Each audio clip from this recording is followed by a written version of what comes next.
سب سے پہلے اس کا موضوع دیکھا جاتا ہے نا, اس کا موضوع کیا ہے, وجہ کہ میں یہ علم حاصل کیوں کر رہا ہوں, اس کی غرض و غایت کیا ہے. ہم جب مدرسے میں تھے تو غرض و غایت انگلش میں شاید اس کو کچھ اور کہتے ہیں. تو بھائی انسان کی بھی تو کوئی غرض و غایت ہے یا نہیں ہے, کیونکہ یہ اتنا امپورٹنٹ سوال ہے کہ اگر ہماری پیدائش کا کوئی مقصد نہیں ہے بنانے والے کے پیش نظر, تو پھر انسان میں اور گدھے گھوڑوں میں کوئی فرق نہیں. فرق صرف یہ رہ جاتا ہے کہ انسان بھی عیاشی, جانور بھی عیاشی, لیکن دماغ اس کے پاس زیادہ ہے تو یہ عیاشی ذرا اپنا دماغ استعمال کر کے زیادہ اچھی طرح سے کر لیتا ہے. ان کے پاس اتنی بڑی کھوپڑی, ذہین کھوپڑی بڑی تو بہت ہے, لیکن زیادہ اس میں سافٹ ویئر اچھے والے نہیں ڈلے ہوئے. بیل کی کھوپڑی تو ہماری کھوپڑی سے زیادہ بڑی ہوتی ہے نا, تو وہ اپنے حساب سے عیاشی کر لیتے ہیں. تبھی قرآن کہتا ہے جو کافر ہیں, جو مجھے نہیں مانتے, جو اپنی پیدائش کا مقصد ہی نہیں جانتے, تو اللہ تعالیٰ نے قرآن مجید میں کہا اولئک کالانعام بل ہم اضل, اللہ کی نظر میں یہ جانوروں جیسے ہیں, چوپایوں جیسے ہیں, بلکہ چوپایوں سے بھی بدتر, کیونکہ چوپائے کے پاس تو اپنی زندگی کا مقصد پہچاننے کے لیے دماغ ہی نہیں ہے. ان کو تو اللہ نے دماغ دیا اور استعمال نہیں ہے. تو اب اللہ تو اس چیز سے متاثر نہیں ہوتے کہ آپ 3 پیس سوٹ ٹائی پہن کے اور بڑے آپ کا جناب بڑا ایک اچھا گیٹ اپ ہو اور بہت آپ کا خوبصورت بنگلہ ہو, اور آپ کے, اللہ کہتے ہیں جس کو اپنا مقصد ہی نہیں پتا تو اللہ کی نظر میں اس میں اور جانوروں میں کوئی فرق نہیں ہے, کیونکہ دونوں کا ہدف پھر ایک ہی ہے, وہ ہے خواہشات. دونوں کا ہدف کیا ہے؟ آپ نے یہ لفظ آج کل بہت سنا ہوگا کہ ہم کیوں ہیں بھائی, ہم ہیں انٹرٹینمنٹ کے لیے. یہ آج کل نا لوگوں کی زبانوں پر کیا ہے, لفظ بہت عام ہے کہ ہماری مقصد ہی کیا ہے, انٹرٹینمنٹ, بس خوشی. تو اور کمال کی بات ہے ایسے لوگوں کو خوشی کے علاوہ سب کچھ ملتا ہے, یعنی خوشی کے پیچھے پیچھے اور خوشی ان کے آگے آگے. دیکھو کچھ چیزیں ایسی ہیں کہ اگر ان کو حاصل کرنے کی کوشش کرو گے تو وہ کبھی نہیں ملیں گی. جو آدمی چاہتا ہے نا مجھے کبھی بھی ڈپریشن نہ ہو, وہ اسی بات سے ڈپریشن میں جائے گا وہ. اور جو چاہتا ہے نا میں ہر وقت خوش رہوں, میں آپ کو حلفیہ بول سکتا ہوں وہ خوش رہنے کے علاوہ سب کچھ رہ سکتا ہے. یہ ایسی چیزیں ان کی فکر چھوڑ دو تو یہ خود ہی آپ کے پیچھے پیچھے بھاگتی ہیں. یہ ایسی چیزیں, آپ تو ڈاکٹر ہے نا, دیکھو جو آدمی چاہ رہا ہے, بیٹھا ہوا پڑا ہوا ہے نا بستر پہ, اور چاہ رہا ہے میں کچھ کروں نہیں تاکہ مجھے جو کرنے سے ٹینشن ہوتی ہے وہ نہ ہو. بھاگنے سے ٹینشن ہوتی ہے میں نہیں بھاگ رہا, چلنے سے ٹینشن ہوتی ہے میں نہیں چل رہا, بھوکا رہنے سے ٹینشن ہوتی ہے تو کھاتا رہوں میں, جب دل کیا کھا لیا. تو ڈاکٹر بتائیں گے تھوڑے دنوں میں ٹینشن سے اس کا دماغ کیا ہوگا, پھٹ جائے گا. کیونکہ ٹینشن رکے رہنے سے نہیں ہوتی, کس سے ہوتی ہے, دوڑنے سے. ٹینشن جو ختم ہوتی ہے نا بیٹھنے سے نہیں ختم ہوتی, دوڑنے سے ہوتی ہے. حالانکہ دوڑنے سے تو ٹینشن بڑھتی ہے. سوال پیدا ہوتا ہے, بہت مشکل ہے بات سمجھانا. آپ کہہ سکتے ہو میں آرام سے بیٹھا ہوا ہوں, بالکل بھی ٹینشن نہیں ہوگی, جب میں بھاگوں گا تو ٹینشن کم تھوڑی ہوگی, ٹینشن کیا ہوگی, بڑھ جائے گی. بھائی وقتی بڑھے گی, اس کے بعد ایسا سکون ملے گا جو ان پوستیوں کو مقدر میں نہیں ہے جو سارا دن پڑے رہتے. اللہ تعالیٰ نے اس دنیا کا جو میکینزم ایسا رکھا ہے نا, اس میں ایک سسٹم ایسا رکھا ہے کہ جو خواہشات کو پورا کرتا ہے نا اس کی خواہشات پوری نہیں ہوتی. جو خواہشات کو کنٹرول کرتے ہیں نا ان کی زندگی میں اللہ مزے پیدا کر دیتا ہے, مزے بھر دیتا ہے. کھاتے رہنے والے خوش نہیں ہوتے, روزہ رکھنے والے آپ کو زیادہ خوش نظر آئیں گے, وہ زیادہ خوش نظر آئیں گے. خیر, تو جلدی کرتے پھر بات کھنچتی چلی جا رہی ہے. تو دیکھو بھائی اللہ میاں نے ہمیں جو بنایا ہے نا, بہت سارے سوال ہیں, کس نے بنایا ہے, بنانے والے کتنے ہیں ٹوٹل, ٹھیک ہے نا, وہ ہیں کتنے, ایک ہے یا ایک سے زیادہ ہیں, پھر اس نے کسی مقصد کے لیے بنایا ہے, پھر وہ مار کے مٹی کر کے ختم کر دے گا. ان سب باتوں کا ٹاپک آسمانی کتابیں ہیں, کیونکہ یہ ان باتوں کا جواب اللہ کے سوا کسی کے پاس نہیں ہے. کریٹر بتاتا ہے کہ میں نے کیوں بنایا. تو اللہ, یہ بہت اہم سوال ہیں, کیونکہ ان کے بغیر انسان خواہشات کا غلام بنتا ہے. افرأیت من اتخذ الہہ ہواہ, قرآن کہتا ہے تم نے دیکھا جس نے اپنی خواہشات کو اپنا معبود بنایا. تو دنیا میں بہت سی قوموں نے خواہشات کو معبود بنایا, دنیا میں بہت سے افراد نے خواہشات کو معبود بنایا. تو اللہ کہتا ہے کہ میں نے تمہیں پیدا کیا ایک ٹاسک دے کر, اس دنیا کے لیے پیدا کیا ہی نہیں. اگر کیا ہوتا نا تو 60 سال زندگی نہیں دیتا, کم از کم 60,000 سال کی زندگی ہوتی. ایگزامینیشن ہال میں بہت تھوڑا سا ٹائم ہوتا ہے. آپ سارا دن گھر پہ گزارتے ہو، سارا سال گھر پہ گزارتے ہو، ایگزامینیشن ہال میں 2.5 سے 3 گھنٹے ہوتے ہیں آپ کے. کراچی میں پیسے دو تو 4-6 گھنٹے بھی بڑھ جاتے ہیں، اس سے زیادہ نہیں بڑھتے. ٹھیک ہے نا. تو اس کے بعد اس کا جو رزلٹ ہوتا ہے وہ بہت لمبا ہوتا ہے. اب آپ MBBS کر رہے ہیں، ایگزام آپ دیں گے تھوڑی دیر کے لیے، اس کا فائدہ آپ اٹھائیں گے پوری زندگی. ایسا ہی ہے نا. تو اللہ نے کہا یہ زندگی اصل ہے ہی نہیں. اتنے عظیم انسان کو میں نے، اتنی عظیم مخلوق کو میں نے 50-60 سال کے لیے تھوڑی بنایا ہے کہ مر گئے اور مٹی کر کے کیا کر دیا، ختم. اس کے جذبات ہوتے ہیں، یہ قربانی ہے. یہاں دنیا میں ایسے لوگ بھی ملیں گے جنہوں نے 100 انسانوں کو قتل کیا، ایسے برے لوگ بھی ملیں گے، ایسے اچھے بھی ملیں گے جنہوں نے 100 انسانوں کی جان بچائی. تو کیا اللہ سب کو مٹی کر کے ختم، فنش؟ اللہ کہتے ہیں ذالک ظن الذین کفروا، یہ ان لوگوں کا گمان ہے جو میرا انکار کرتے ہیں.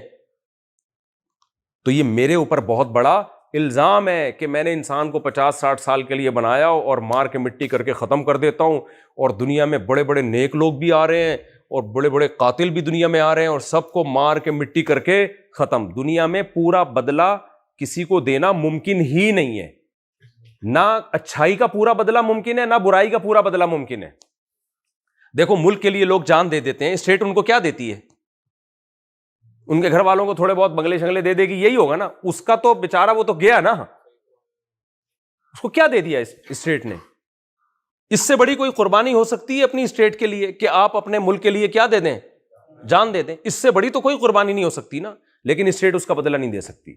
اللہ کہتے ہیں جس نے میرے لیے قربانی دی، جس کو شہید کہا جاتا ہے، اس کا بدلہ میرے پاس جنت کی صورت میں. واقعی قربانی چھوٹی تھوڑی ہے. اسی طرح جو لوگ ظلم کرتے ہیں، 100 انسانوں کے قاتل بھی ہیں. جاپان کی آپ تاریخ اٹھا کے دیکھیں نا، جب ان کے آرمی چیف کا کھوپڑا گھوما تھا اور اس نے پوری دنیا فتح کی تھی، کس قدر لوگوں پہ ظلم کیا تھا، کس قدر لوگوں کو مارا تھا. ان کے اپنے فوجی باغی ہونے لگے تھے، جیلوں میں 1 ہفتہ بھوکا رکھتے تھے، بہت زیادہ ظلم کیا کرتے تھے. وہ تو ایٹم بم گرائے تو ان کی عقل ٹھکانے آئی. انہوں نے کہا بھائی آج سے ہم ہیلو ہائے اور تعلیم کو فوکس کرنا ہے ہم نے، ورنہ once upon a time Japan یہ اتنے نیک نہیں تھے جتنے اب ہیں. اب تو ہو گئے خیر نیک، اب تو بہت اچھے ہو گئے، لیکن یہ اتنی تمیز سے تھوڑی ہوئے ہیں. 2 عدد بم گرے، اس کے بعد کیا ہوئے؟ یہ سیدھے ہو گئے. انہوں نے کہا یار تو، لیکن ہو گئے، اچھی بات ہے. چلو فوکس کیا کسی اور کام کو، انہوں نے ترقی کو فوکس کیا انہوں نے. تو انسانوں میں ایسے ظالم بھی ملیں گے، فرعون جیسے بھی ملیں گے، جو ہزاروں لاکھوں بچوں کا ماں کے سامنے ذبح کر دیا کرتا تھا. بوسنیا میں کیا ظلم ہوتے تھے آپ ذرا دیکھیں جا کے. ماؤں کے سامنے ان کے بچوں کے گلے کاٹے گئے ہیں، اور جو ہے نا جوان بچیوں کو باندھ دیتے تھے پول سے، اور وہ 1 ہفتہ بھوکا رہ کے وہیں مرتی تھیں وہ. یعنی ان کو دیکھ کے غیر مسلموں نے خودکشیاں کی ہیں ان کے ظلم کو دیکھ کر. تو دنیا میں میرے بھائی نہ ظلم کا پورا بدلہ ملتا ہے، نہ اچھائی کا پورا بدلہ ملتا ہے. اس لیے قرآن کہتا ہے میں تمہیں مار کے مٹی کر کے ختم نہیں کرتا. مٹی ہوتے ہو یہ تو ایک حقیقت ہے، لیکن اس مٹی کو ریورس کر کے دوبارہ کیا کروں گا؟ انسان بناؤں گا. تو یہ باتیں سائنس کا ٹاپک نہیں ہے، یہ رسولوں کا ٹاپک ہے. تو آپ سے میں صرف یہ گزارش کر رہا ہوں کہ بھائی تھوڑا سا اس سائڈ پہ بھی آنے کی کوشش کرو، ٹھیک ہے نا. ہماری جو ینگ جنریشن ہے وہ موبائل میں، ٹک ٹاک میں، فیس بک میں، اب تو پڑھائی کی بھی نہیں رہی ہے. پہلے تو ہم یہ کہتے تھے خالی پڑھائیوں کو فوکس نہ کرو، تھوڑا مذہب کو بھی جاؤ، مذہب کو بھی دو. اب تو پڑھائی کے بھی نہیں رہے. تو یہ ٹک ٹاک، فیس بک اور یہ ساری چیزیں آہستہ آہستہ ختم ہو جائیں گی، اور آپ کی زندگی آہستہ آہستہ کیا ہو جائے گی؟ تمام. اس کے بعد حسرت اور افسوس کے علاوہ کچھ بھی حاصل نہیں ہوگا. تو اللہ کہتے ہیں جس نے تمہیں پانی سے پہلی دفعہ بنایا ہے تو وہ تمہیں دوبارہ بھی بنائے گا. نبی صلی اللہ علیہ وسلم کے پاس ایک کافر نا بوسیدہ ہڈی کو لے کر آیا اور کہنے لگا آپ کہتے ہو کہ یہ ہڈی دوبارہ زندہ ہوگی. من یحیی العظام وہی رمیم، سورہ یاسین کا آخری رکوع. اس کو بھلا کون زندہ کرے گا؟ تو نبی نے تھوڑی دعویٰ کیا تھا کہ میں زندہ کروں گا. یہ دعویٰ تو اللہ نے کیا. نبی تو صرف ایک نمائندے ہیں، سفیر ہیں. تو نبی صلی اللہ علیہ وسلم پر قرآنی آیات نازل ہوئیں اور اللہ نے فرمایا اولم یر الانسان انا خلقناہ من نطفۃ، ان سے کہہ دیجئے کہ یہ دیکھتا نہیں ہے کہ پانی کا قطرہ تھا، میں نے اس کو انسان بنا دیا. تو وضرب لنا مثلا، اور یہ پانی سے انسان بن کے آج بنانے والے پر اعتراض کر رہا ہے اور کہہ رہا ہے من یحیی العظام وہی رمیم، بھلا ہڈی کو کون دوبارہ زندہ کر سکتا ہے؟ یہ قرآن کی بلاغت ہے. فرمایا ونسی خلقہ، اپنی پیدائش کو بھول گیا. اس کی ایک لاجک پیش کر دی. ایکچولی وہ تو سائنٹیفکلی جو ہے نا ایسے ہوا تھا ونس اپون اے ٹائم، اربوں خربوں سال میں ایک اسپم یوں کر کے یوں یوں ہوتے ہوتے وجود میں آ گیا. ابے کیسا اتفاق ہے یار، نر مادہ بن رہے ہیں، میاں عورت مرد بن رہے ہیں بھائی، اتفاق سے ایک ہی چیز وجود میں آتی ہے نا، میل اور فیمیل. اور پھر بچہ پیدا ہوتے ہی ماں کی چھاتیوں میں دودھ کیوں آ رہا ہے؟ ایسا عجیب اتفاق، تھوڑی دیر پہلے آ جاتا، بعد میں آ جاتا، 1-2 سال کا بچہ ہو جاتا پھر آ جاتا، اور دودھ ہی کیوں آ رہا ہے، کچھ اور کیوں نہیں آ رہا؟ یہ فطرت نے اتنی زبردست مینجمنٹ فطرت کے پاس کہاں سے آ گئی؟ کون سکھا رہا تھا نیچر کو بیٹھ کے یہ سب باتیں؟ تو یہ خود بخود نہیں ہو سکتا. تو اللہ تعالیٰ کہتے ہیں نحن خلقناکم، ہم نے تمہیں بنایا تھا، تم اپنی آنکھوں سے دیکھ رہے تھے. ماں روٹی کھا رہی ہے، بچے کی آنکھ ناک کان بن رہی ہے، پیدا ہوتے ہی اس کی چھاتیوں میں دودھ آ رہا ہے، اور بچے کو کچھ نہیں پتا، لیکن دودھ کا پتا ہے کہاں سے ملے گا اور کیسے حلق میں اترے گا. تو اللہ کہتے ہیں نحن خلقناکم، سورہ واقعہ میں کہتے ہیں سارے پروسیس کو اپنی آنکھوں سے دیکھ رہے تھے. اس کے بعد میرے پیغمبروں نے کہا کہ جو یہ پہلی دفعہ پیدا کر سکتا ہے وہ اس عمل کو ریورس کر کے دوبارہ بھی انسان بنا سکتا ہے. اس وقت تم کہتے تھے یہ ممکن نہیں ہے، کیونکہ ڈارون نے ایسا کوئی ارشاد نہیں فرمایا. اللہ کہتے ہیں ڈارون نے تمہیں نہیں بنایا ہے، بنانے والا میں ہوں، اور میں اپنے پیغمبروں کے ذریعے اور ان پیغمبروں کے سچے ہونے پر بھی میں نے دلائل قائم کر دی ہیں. خود ان پیغمبروں کی سیرت اٹھا کے دیکھو، محمد صلی اللہ علیہ وسلم کی آپ سیرت دیکھ لیں، کیسا نظام پیش کیا ہے. یہ کسی معاذ اللہ نقل کفر کسی جھوٹے انسان میں یہ طاقت ہی نہیں ہے کہ ایسا سسٹم پیش کرے جو 1400 سال کے بعد بھی پوری دنیا کو چیلنج کر رہا ہو اور زندہ بھی ہو، برقرار بھی ہو. کوئی 1400 سال پرانا انسان اٹھا کے دیکھو، اس کی کوئی قانون کی کتاب تو دکھاؤ آپ. کیا 1400 سال پہلے لوگوں میں اتنی عقل تھی، شعور تھا؟ اور وہ شخص نظام پیش کر رہا ہے جس کے باپ ان کی پیدائش سے پہلے فوت ہو گئے، جو نہ لکھنا جانتے ہیں نہ پڑھنا جانتے ہیں. وراثت کے حکام آپ اسلام کے اٹھا کے دیکھ لو جو سورہ نساء میں ہے، یوصیکم اللہ فی اولادکم للذکر مثل حظ الانثیین فإن کن نساء فوق اثنتین فلہن ثلث ما ترک. 2 بیٹی ہیں تو 2/3، 2 سے زیادہ ہے 1 بیٹی ہے تو آدھا، اور شوہر کی اگر اولاد ہے تو اس کا جو ہے وہ شوہر کا جو ہے وہ 1/4 حصہ ہے، اگر اولاد نہ ہو تو 1/4 ہے. یہ پورے وراثت ہی کا ایک پیج اگر آپ قرآن میں پڑھ لیں، بھائی اس زمانے میں کون سی یونیورسٹی تھی، کون سے تعلیمی ادارے تھے جنہوں نے وراثت کا ایک ایسا نظام پیش کیا جو آج بھی دنیا اس سے زیادہ خوبصورت نظام پیش کرنے سے عاجز ہے. ویسا بھی نہیں پیش کر سکتے، اس سے زیادہ تو دور کی بات. ابھی تک ہے ہی نہیں گوروں کے پاس کوئی وراثت کا سسٹم. بوکھلائے ہوئے ہیں، کوئی ایک ریاست میں الگ قانون ہے، دوسری اسٹیٹ میں الگ قانون ہے. کوئی کہہ رہے کتے کو دے دو تو چلو کتے کو دے دو، بھائی اس کی مرضی ہے. کوئی کہہ رہے نہیں کتے کو کیوں دوں، میرا بچہ جب موجود ہے کتے کا، استغفر اللہ، تو اس کو کیوں نہیں دے دیتا میں. میں جب یورپ میں گیا نا تو وہاں میں نے دیکھا بوڑھی عورتیں کتا لے کے گھومتی ہیں نا. آپ سب نے دیکھا ہوگا جو بھی گئے ہوئے، کتے بہت ہیں وہاں پہ، کیونکہ شادی نہیں کی ہوتی، پھر اولاد نہیں ہوتی، تو بڑھاپے میں تنہائی دور کرنے کے لیے پھر کتا. تو میں نے یہاں کے خواتین میں بیان کیا، میں نے کہا دیکھو کم عمری میں شادی کر لیا کرو، کتے کا بہترین آلٹرنیٹ شوہر ہے.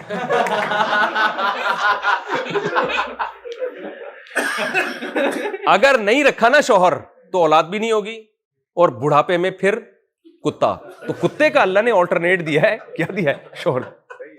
کیسا فٹ آ رہا ہے نا، بالکل لگتا بھی کیا ہے اس کے سامنے، لگ بھی وہی رہا ہوتا ہے بالکل بیچارہ. تو خیر، تو اس لیے بھائی اور بھی بہت ساری چیزیں ہیں جن کو ہم نے فوکس کرنا ہے. سمجھتے ہو گے نہیں سمجھتے؟ تو یہ تورات کا بھی یہی مضمون ہے، انجیل کا بھی. جتنی آسمانی کتابیں ملتی ہیں ایک ہی چیز کو فوکس کر رہی ہیں، بھائی تم بنے نہیں ہو، بنائے گئے ہو، بنانے والا ایک ہے. کیونکہ جن لوگوں نے خدا کو مانا انہوں نے پھر شریک کر دیا اس کے ساتھ. تو اللہ کہتا ہے کیسے شرک ہو سکتا ہے؟ جو اکیلا ہے وہ تو وہ 2 تھوڑی ہو سکتے ہیں، ٹھیک ہے نا. قادر مطلق تو ایک ہی ہوتا ہے، تو باقی سارے اس کے محتاج ہیں. تو ایک ہے، اور اس نے ایویں ہی نہیں بنا دیا. ساری کائنات تمہارے لیے بنائی ہے، تمہیں آزمائش کے لیے بنایا. اور آزمائش کیا ہے؟ لیبلوکم ایکم احسن عملا. وہ دیکھنا چاہتا ہے تم میں اچھا عمل کون کرتا ہے. پھر اچھے عمل کی ڈیفینیشن کیا ہے وہ بھی اس نے بتا دی. ورنہ لوگ آج دنیا میں شرابیں پی جا رہی ہیں، زنا کیا جا رہا ہے، ماں باپ کو اولڈ ہاؤس میں جمع کیا جا رہا ہے. اب آخرت کا آپ نے انکار کر دیا تو یہ اخلاقی برائیاں آپ کی سوسائٹی میں آئیں گی، کیونکہ انٹرٹینمنٹ میں سب سے بڑی رکاوٹ بوڑھے ماں باپ ہیں. شراب کے بغیر انٹرٹینمنٹ ہو نہیں سکتی. تو گوروں نے کیا کیا؟ جب مذہب کو اپنی سوسائٹی سے نکالا تو ساری اخلاقی برائیاں ان کی سوسائٹی میں آ گئیں. اب جب اخلاقی برائیاں آ گئیں تو برے بن جاننا چاہیے تھا ان کو. انہوں نے کہا یہ کیسے ہو سکتا ہے کہ ہم دنیا میں تہذیب کے ٹھیکیدار ہیں تو ہم برے کیوں کہلائیں؟ جیسے 3 پیس سوٹ ٹائی میں کچھ لوگ گھوم رہے ہوں اور چھٹے لگا رہے ہوں، لوگ ان پہ لعنت بھیج رہے ہوں یا برا بلا کہہ رہے ہوں, وہ ان کو برا لگا. اب اس برائی کا حل یہ کہ بھائی آپ پہ سٹا سوٹ نہیں کرتا, آپ سٹے یا تو چڈی بنیان میں گھومو, دھوتی بنیان میں گھومو, کام سٹوں والے کرنے ہیں تو ڈریسنگ بھی سٹوں والی رکھو نا. ہمارے یہاں جو چرس پیتا ہے اس کی ڈریسنگ دیکھی ہے آپ نے؟ بالکل چرسیوں والی ڈریسنگ ہوتی ہے کہ نہیں ہوتی؟ کیا خیال ہے؟ پھٹے ہوئے کپڑے اور یہ وہ, تو ٹھیک ہے بھائی, تم جب چرسی ہو تو ڈریسنگ بھی کیا ہونی چاہیے. اب گورے نے کیا کیا, نشے کی ساری چیزیں آ گئیں. پہلے ہمارے یہاں چور چکے لفنگے ہوتے تھے اس طرح کے, گوروں نے ساری اخلاقی برائیاں آ گئیں, تو اب اس سے تو برے, انہوں نے کہا نہ, ڈریسنگ انہوں نے وہی رکھی جو ایک شریف آدمی کی ہونی چاہیے. ٹھیک ہے, اور انسانیت اور ایٹیٹیوڈ یہ سب کر کرا کے, ابے یہ کیا ایٹیٹیوڈ ہے؟ جس باپ نے تمہیں پیدا کیا, جس ماں نے پیدا کیا, کمبختو اس کو تو گھر میں رکھو, اس کے تو قدموں میں جنت تلاش کرو. اس کے بعد اخلاقیات ہیں. کسٹمر سے اچھے بات کرنا وہ تو بات کا درجہ ہے. اماں کو بھی اولڈ ہاؤس, ابا بھی, ابا تو ہے ہی نہیں, کہیں ہوتے ہیں تو فادر ڈے میں پتہ چل جاتا ہے, بہت سو کے ہے ہی نہیں, وہ صرف مدر ڈے ہی منا سکتے ہیں. فادر ڈے منانے میں پہلے بہت تحقیق کرنی پڑے گی ان کو. تو اب مجھے ایک بات بتاؤ, اب انہوں نے کیا کیا, انہوں نے کہا کہ بھائی اصل میں مینرز ہونے چاہیے انسان میں. شراب وراب اور ابا اولڈ ہاؤس اماں اولڈ ہاؤس یہ کلچرل ہے. اصل میں کیا ہونے چاہیے؟ مینرز. یعنی اچھائی کی ڈیفینیشن ہی کو کیا کر دیا بھائی؟ چینج کر دیا. یہ بالکل ایسے چرسیوں کو ہر وقت آنے ملتے تھے, انہوں نے کہا یار ہم چرس تو چھوڑ نہیں سکتے, تو اب ایسا کرو, اور ہم ہیں بھی تہذیب کے ٹھیکیدار, تو اب ایسا کرو 3 پیس سوٹ ٹائی میں فلاں ہوٹل میں ڈیفینس کے وہاں آ جایا کرو, اور چرس نہیں, اس کا نام اینٹی ڈپریشن, اور بہت خوبصورت جو ہے نا وہ جو ہوتی ہے نا وہ سونے کی پلیٹوں میں یہ پیش کی جائے گی, اور یہ نہیں کر کے نہیں پیا کرو, تھوڑا اسٹائل ہونا چاہیے. ٹھیک ہے نا. تو یہ پروپیگنڈے سے پتہ ہے کیا ہوگا, تھوڑے دنوں میں چرسیوں کی سوسائٹی میں عزت بڑھ جائے گی. آپ کی بچی کے لیے کوئی رشتہ لینے کے لیے آئے گا, آپ پوچھو گے بیٹا چرس پیتے ہو, کہہ گئے نہیں, نکلو دقیانوس آدمی, دقیانوس فنڈامنٹلسٹ. اور یہ اتنا, یعنی وہ آپ کو برا بلا کہے گا کہ اس کا مطلب تم ہماری بیٹی کو بھی پھر چرس نہیں پینے دو گے, اس کا مطلب تو یہ ہوا. ہم تو براڈ مائنڈیڈ لوگ ہیں. تو شراب, کباب, زنا, گرل فرینڈ, یہ ساری جانوروں والی خصلتیں یہ انسانوں میں آئیں, اور یہ براڈ مائنڈیڈ ہونے کی علامت سمجھی جانے لگی. اور مولوی ٹھہر گئے برے پرانے دقیانوس, یہ تو پیتے بھی نہیں ہیں اور بیویوں کو پینے بھی نہیں دیتے, یہ پردہ کراتے ہیں تاکہ کسی کی ہوس کی نظریں ان پہ نہ, اچھی تھو تھو تھو, یہ بنا کے پیش کر دیا. ٹھیک ہے نا. او بھائی یہ اچھی خصلتیں تھی, یہ اچھی, یہ ابا اماں کو فضائل سناتے رہتے ہیں ماں کے قدموں میں. ترقی کون کرے گا جب ماں کے قدموں میں جنتی تلاش کرتے رہیں گے؟ حالانکہ ماں کے قدموں کا ترقی سے کیا تعلق ہے بھائی؟ پردے سے کیا تعلق ہے تعلیم کا؟ وہ ایک حضرت مفتی تقی صاحب جہاز میں جا رہے تھے, تو ایک صاحب الٹے ہاتھ سے کھا رہے تھے. حضرت نے ان سے فرمایا کہ سیدھے ہاتھ سے کھا لیں بھائی. اس نے کہا ایک تو مولویوں نے یہ الٹے سیدھے کے چکر میں ہی لوگوں کو ڈال کے رکھا ہوا ہے, اسی وجہ سے ہم ترقی نہیں کر پا رہے. مفتی تقی صاحب نے کہا آپ نے الٹے ہاتھ سے کھا کے کتنی ترقی کر لی ہے, اس میں کیا جاتا ہے کہ یہ ہاتھ چینج کر کے یہ والا کھا لو. تو ہر چیز کو نا ایسا پروپیگنڈا کر کے بنا کے پیش کر دیا. تو بھائی اگر اسلام ترقی میں رکاوٹ ہوتا تو مسلمان, جو میں نے بھی مثال دی ہے, 400 سال تک مسلم سائنٹسٹ کے علاوہ کسی شعبے میں نام ہی نہیں ملتا تھا. تو یہ تو اسلام کی عروج کا دور تھا نا. اسلام کے زوال کے دور میں سائنسی ترقی سے محروم ہوئے. جب عروج کا دور تھا تو ہماری ہی پوری دنیا میں بدماشی تھی, پوری دنیا کے بدماش ہم ہی تھے.